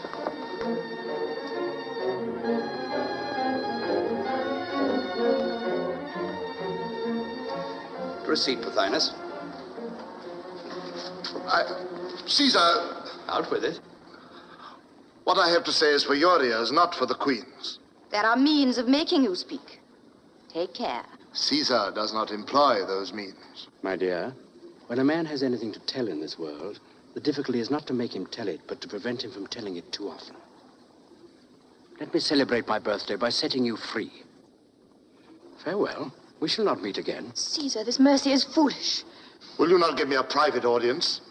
Your life may depend on it. Hold there, guard. Pass the prisoner out. He's released. Now, over with you. You've lost your chance. I will speak. You see, torture wouldn't have wrung a word from him. Caesar, you have taught Cleopatra the arts by which the Romans govern the world. Alas, my friend, they cannot even govern themselves. What then? What then?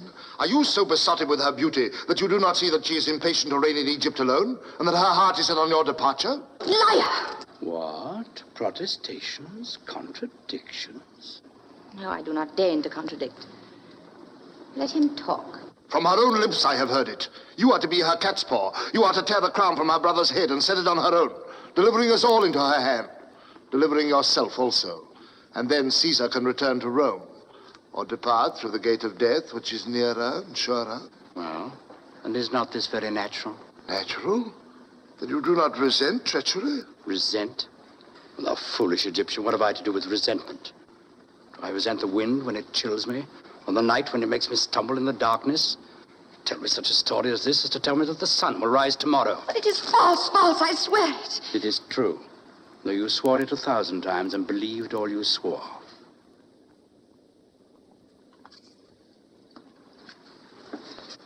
Come, Rufio, let us see Pothinus pass the guard. I have a word to say to him. And just give the Queen a moment to recover herself. Tell your friends, Pothinus, they mustn't think I'm opposed to a reasonable settlement of the country's affairs. Tatatita! Tatatita! Please try and be comforted. Can they hear us? No, dear heart, no.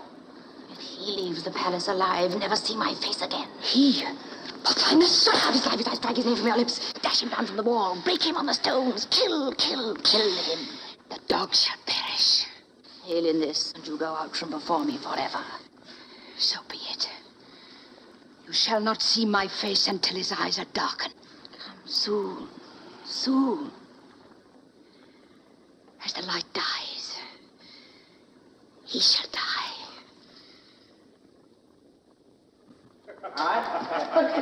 So you come back to me, Caesar. I thought you were angry. Welcome, Apollodorus.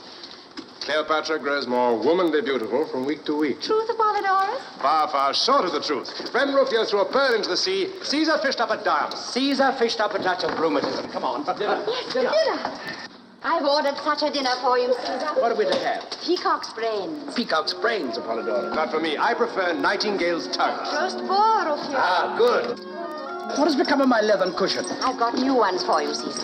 These cushions, Caesar, are of Maltese gauze stuffed with rose leaves. Rose leaves? Am I a caterpillar? Oh, what a shame, my new cushion. What shall we serve to whet Caesar's appetite? Any oysters? Assuredly. British oysters? British oysters, of course. Oysters, then. Sea hedgehogs for me. Have we nothing solid to begin with? Field fares with asparagus. Fattened fowls, Rufio. Have some fattened fowls. Aye, that'll do. Field fares for me. Caesar will deign to choose his wine, Sicilian, Tuscan, Macedonian, Chianti. All Greek. Try the Sicilian, Caesar. Bring me my barley water. Bring me my Falernian. It's a waste of time giving you dinner, Caesar. My scullions would not condescend to your diet. Well, let's try the Falernian. But when I return to Rome, I shall make laws against these extravagances. I will even get the laws carried out. Never mind. Today you are to be like other people. Idle, luxurious, and kind. Well. For once I will sacrifice my comfort. There. So now you're satisfied.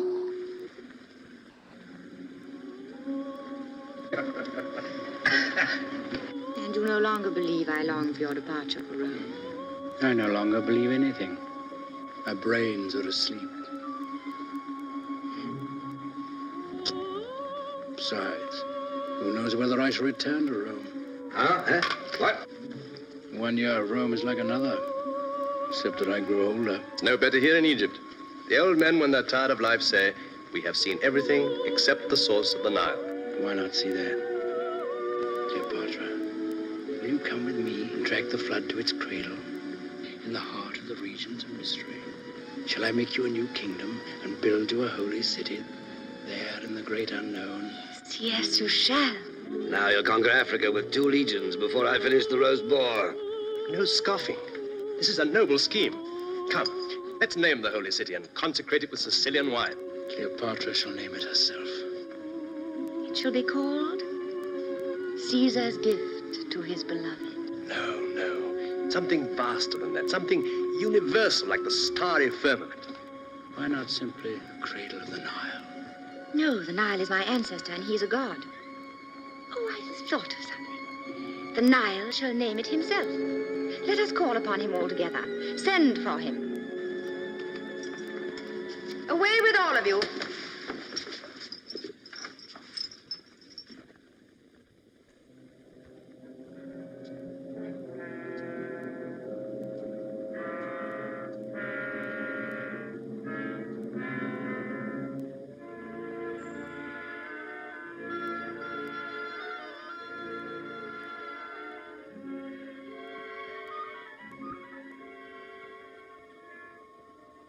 Go, I am a priestess and have power to take your charge from you. What hocus pocus is this? It is not hocus pocus. To do it properly, we should kill something to please him. But perhaps he will answer Caesar without that if we spill some wine to him. Why not call on our hawk-headed friend there? Shh, he will hear you and be angry. The source of the Nile is not in his district, I expect. Now let us call on the Nile all together. You must say with me, send us thy voice, Father Nile. Send us thy voice, Father Nile.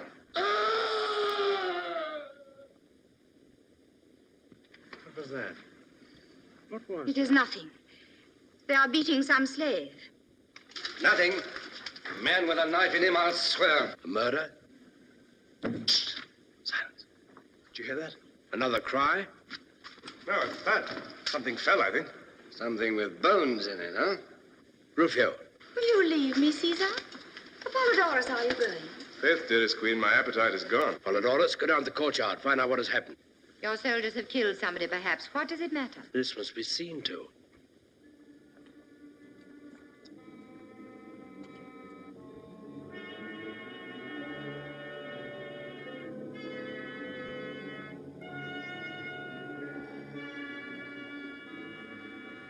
Is she drunk? Not with wine.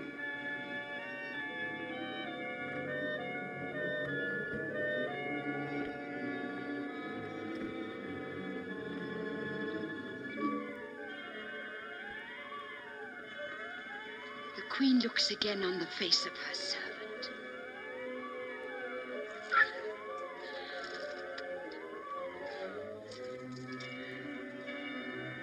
There's some mischief between those two.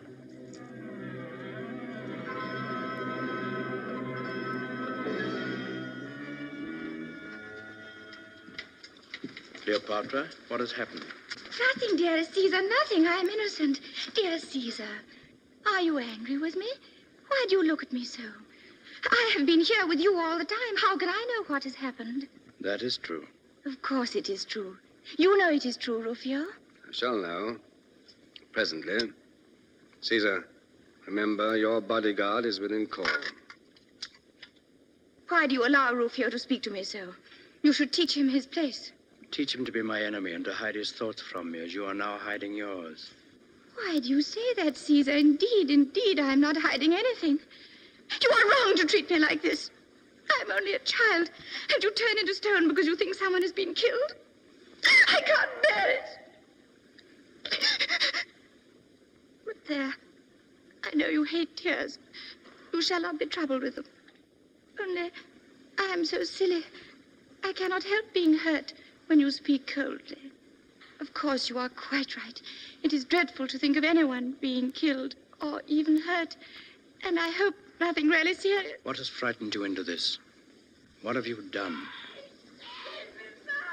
Ah, that sounds like the answer. I have not betrayed you, Caesar, I swear it. I know that. I haven't trusted you.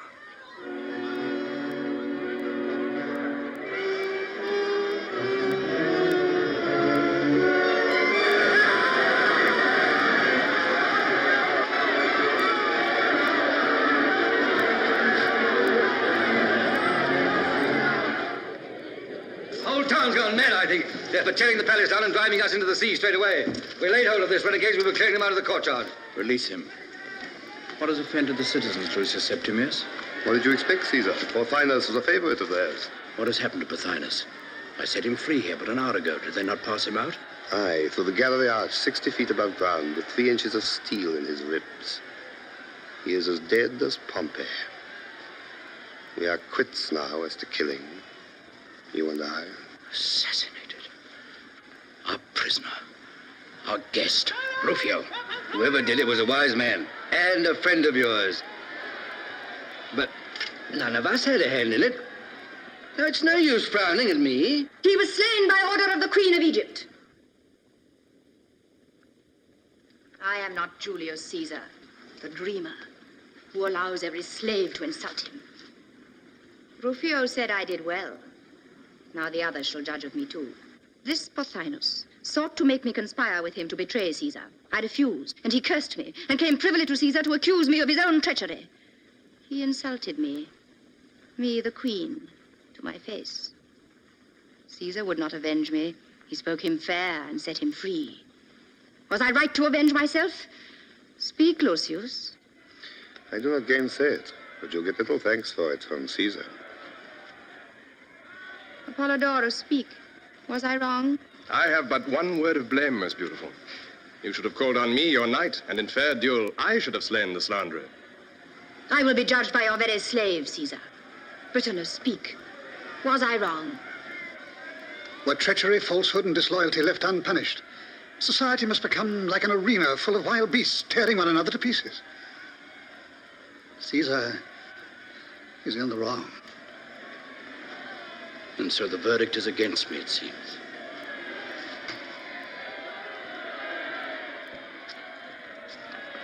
Listen to me, Caesar.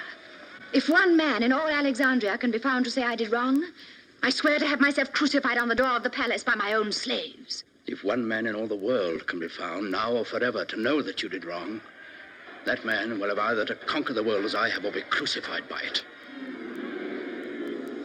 Do you hear? These knockers at your gates are also believers in vengeance and in stabbing. You have slain their leader. It is right that they should slay you. And so to the end of history. Murder shall breed murder, always in the name of right and honor and peace, until the gods are tired of blood and create a race that can understand. Let the Queen of Egypt now give her orders for vengeance and take her measures for defense, for she has renounced Caesar. You will not desert me, Caesar. You will defend the palace. You have taken the powers of life and death upon you. I am only a dreamer. But they will kill me. Why not? In pity. Pity? What has it come to this so suddenly that nothing can save you but pity?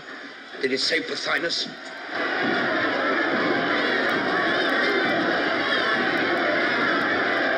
Caesar, enough of preaching. The enemy's at the gate. And what has held him baffled at the gate all these months? Was it my folly as you deem it, or your wisdom? In this Egyptian Red Sea of blood, whose hand has held all your heads above the waves? And yet when Caesar says to such an one, friend, go free, you, clinging for your little life to my sword, dare steal out and stab him in the back. By the gods, I'm tempted to open my hand and let you all sink into the flood. Will you desert us because we're a parcel of fools? I mean no harm by killing. I do it as a dog kills a cat, by instinct. We're all dogs at your heels, but we have served you faithfully. Alas, Rufio, my son, as dogs we're like to perish now in the streets. Caesar, what you say has an Olympian ring in it.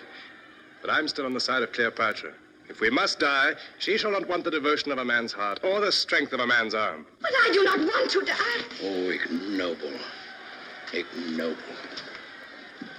Hearken to me, Caesar. It may be ignoble, but I too mean to live as long as I can. Well, my friend, you are likely to outlive Caesar. Does Caesar despair? He who has never hoped can never despair. Caesar, in good or bad fortune, looks his fate in the face.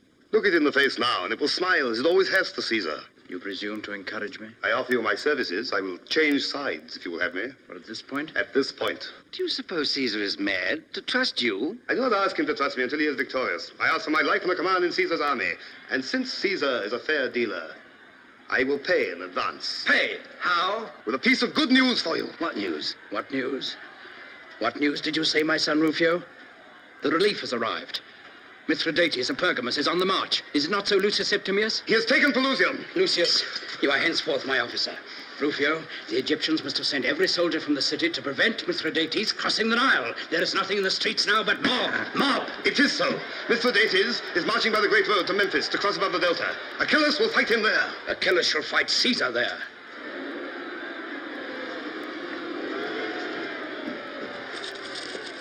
See, Rufio. Here is the palace.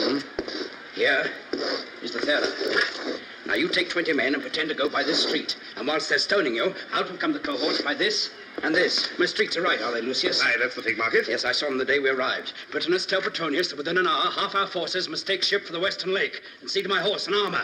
With the rest, I shall march round the lake and up the Nile and catch Achilles in the desert. Lucius, give the word to start. Apollodorus, Lend me your sword and your right arm for this campaign. Aye, and my heart and life to boot. I accept both. Are you ready? Ready for art, the art of war. Come, this is something like business. Is it not, my only son? You understand about the streets, Rufio? I think I do. I'll get through them at all events. Caesar! Caesar! Have you forgotten me? Oh, I'm busy now, my child, busy. When I return, your affair shall be settled. Farewell. Be good and patient. That game's played and lost, Cleopatra.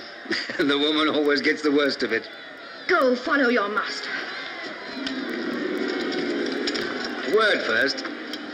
Tell your executioner that if Pothinus had been properly killed in the throat, he wouldn't have called out. Your man bungled his work. How do you know it was a man? It wasn't you. Oh, you were with us when it happened. Was it she? With her own hands? Whoever it was, let my enemies beware of her. Look to it, Rufio. You who dare make the Queen of Egypt a fool before Caesar. I will look to it, Cleopatra.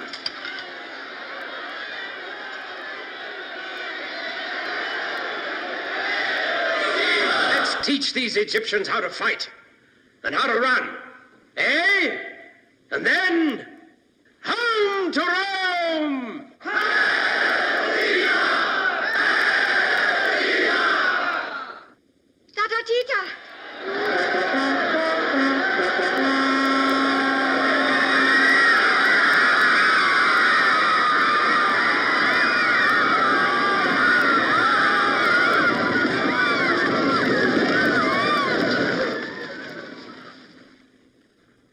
Tita! It is dark and I am alone. Come to me. Tita!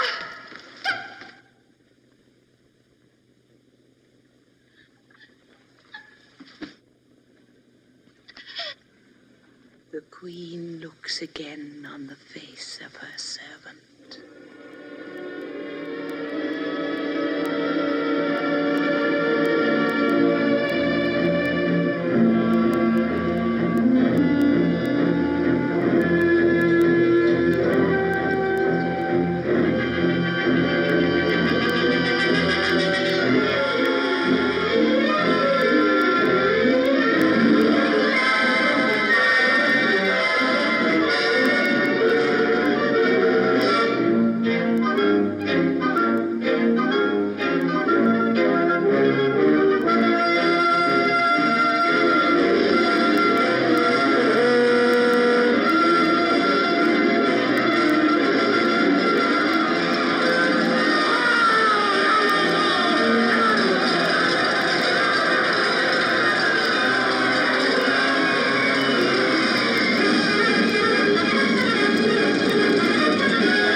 Of whose genius you are the symbol. Part brute, part woman, and part God. Here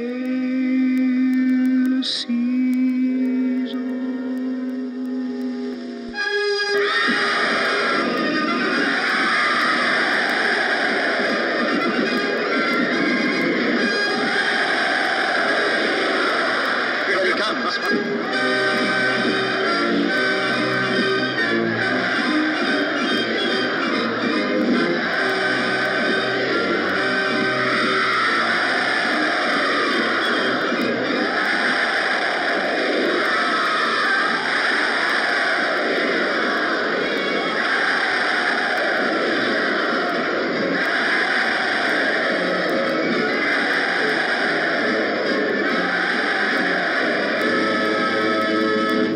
ship awaits me. The hour of Caesar's farewell to Egypt has arrived. And now, Rufio, what remains to be done before I go? Why, you've not yet appointed a Roman governor for this province. What say you to Mithridates of Pergamus? Why, that you want him elsewhere. Indeed. Well, what do you say to yourself? I, a governor? Are you dreaming? Do you not know I'm only the son of a freedman? Has not Caesar called you his son?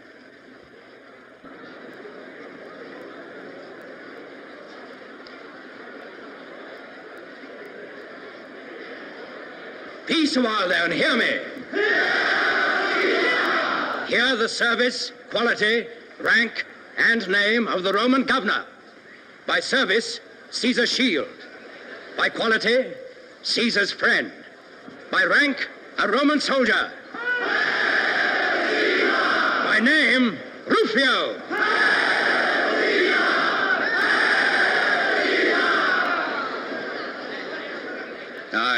I'm Caesar's shield.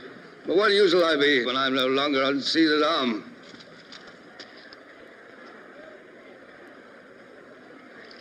Where is that British islander of mine? Here, Caesar. And who bade you, pray, thrust yourself into the battle of the Delta, uttering the barbarous cries of your native land? Caesar, I ask you to excuse the language that escaped me in the heat of the moment. And how did you, who cannot swim, cross the canal with us when we stormed the camp? Caesar, I clung to the tail of your horse. These aren't the deeds of a slave, Britannicus, but of a free man. Caesar, I was born free. But they call you Caesar's slave. Only as Caesar's slave have I found real freedom. Well said. Ungrateful that I am, I was about to set you free. But now I will not part with you for 1,000,000 talents.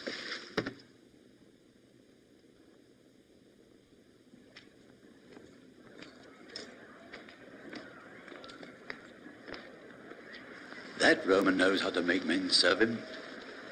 Apollodorus, I leave the art of Egypt in your charge. Remember, Rome loves art and will encourage it. I understand, Caesar. Egypt must pay her tribute to Rome in art. Mm-hmm. And now what else have I to do before I embark? There's something I cannot remember. I wonder what it can be. Well, it must remain undone. We must not waste this favorable wind. Caesar, I'm loath to let you go back to Rome without your shield. There are too many daggers there. It matters not. I've always disliked the idea of dying. I'd rather be killed. Farewell, Rufio. Farewell. Farewell, Apollodorus.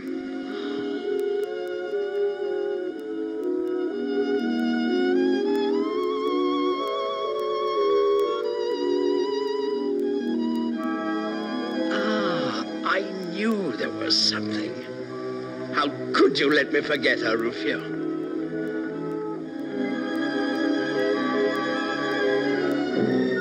Has Cleopatra no part in this leave-taking? Had I gone without seeing you, I should never have forgiven myself. Is this mourning for me? No. Oh, that was thoughtless of me. It's for your brother. No. For whom, then? Ask the Roman governor whom you have left us. Rufio? Yes, Rufio. He who is to rule in Caesar's name, in Caesar's way, according to Caesar's boasted laws of life. He's to rule as he can, Cleopatra. He's taken the work upon him and will do it in his own way. Not in your way, then. Without punishment, without revenge, without judgment. Now, that is the right way, the great way, the only possible way in the end. Believe it, Rufio, if you can. I believe it, Caesar, but look you, Cleopatra had a tigress that killed men at her bidding. I thought she might bid it kill you someday. So, without malice, I only cut its throat.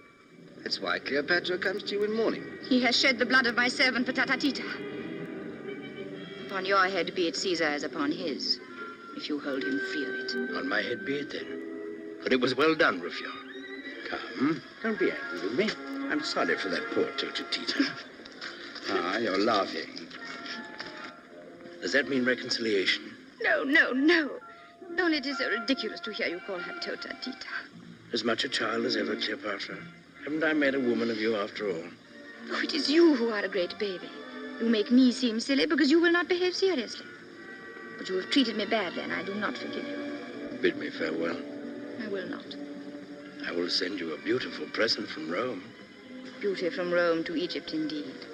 What can Rome give me that Egypt cannot give me? That's true, Caesar. If the present is to be really beautiful, I shall have to buy it for you in Alexandria. You're forgetting the treasures for which Rome is most famous, my friend. You cannot buy them in Alexandria. What are they, Caesar? Her sons. Come, Cleopatra, forgive me, and bid me farewell. And I will send you a man. Not old and ripe for the knife, not hiding a bald head under his conqueror's laurels, not stooped for the weight of the world on his shoulders, but brisk and fresh, strong and young, hoping in the morning, fighting in the day, and reveling in the evening.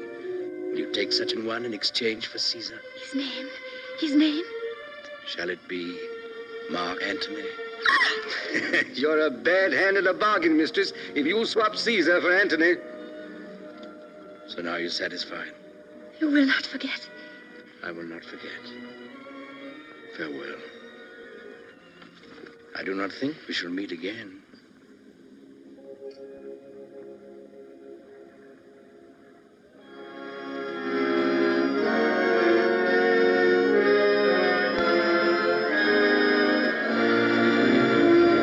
Hail and farewell.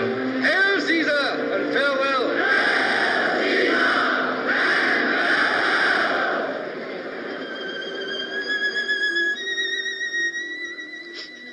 Oh, no tears, dearest queen. They stab your servant to the heart.